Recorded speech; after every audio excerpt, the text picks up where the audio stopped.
Surviving tumultuous times.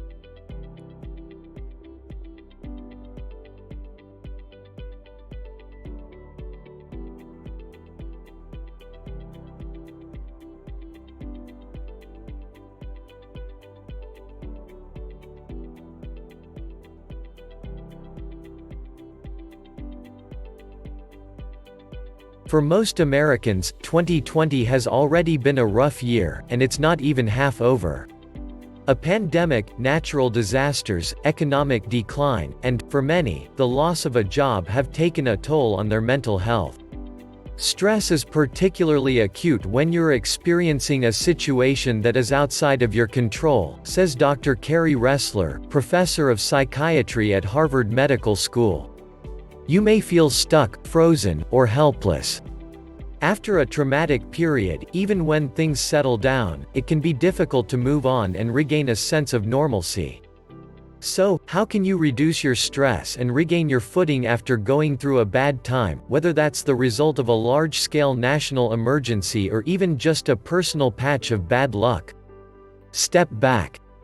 When traumatic events are occurring, whether it's a natural disaster, pandemic, or mass shooting, you need to stay abreast of the news, but at the same time avoid re-traumatizing yourself by immersing yourself in round-the-clock coverage, says Dr. Ressler. Limit the time you spend in front of the screen or reading about the events of the day. The goal is to stay informed without increasing your anxiety level. Turn off the notifications on your phone, and be particularly wary of spending too much time on social media. People have the tendency to amplify each other's panic, says Dr. Ressler.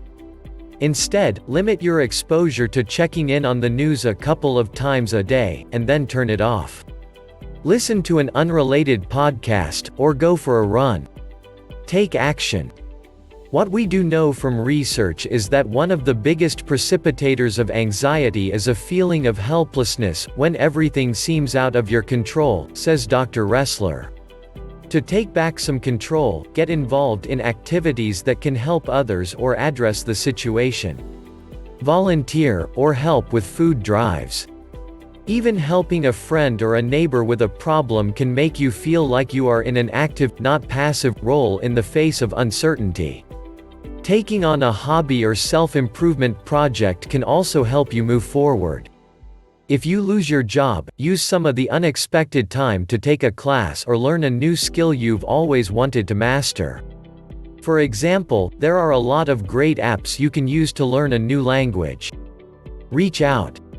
Social connections are crucial in difficult situations.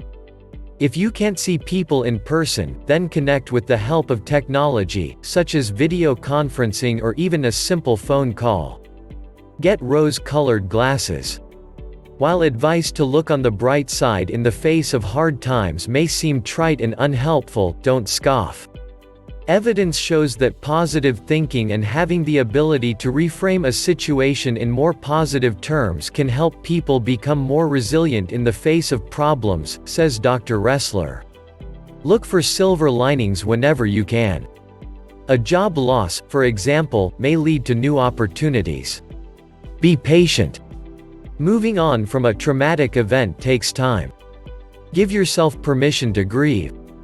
Grief doesn't just occur when you experience a death, rather, people experience grief in many situations, says Dr. Ressler. This may include the loss of an opportunity or missing out on something you were looking forward to doing. Allow yourself time to grieve, but eventually try to ready yourself to move past it. You can get into the habit of grief, says Dr. Ressler. So, set small goals. Use behavioral rewards and strategies such as deep breathing, mindfulness, aromatherapy, and physical activity to reduce your anxiety and start pushing yourself to move forward. Get help.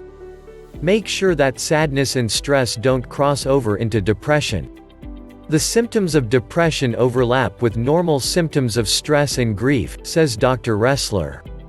But if you start to experience significant alterations in appetite, energy, or motivation, or if you begin to get sad or tearful without knowing why, and these symptoms last for more than a week or two, these may be warning signs that you are experiencing depression and need to seek medical help. If you have a period of sadness that goes on for more than a couple of weeks and it's really getting in the way of you moving on or functioning at work or home, it may be wise to reach out, says Dr. Ressler. More information: www.health.harvard.edu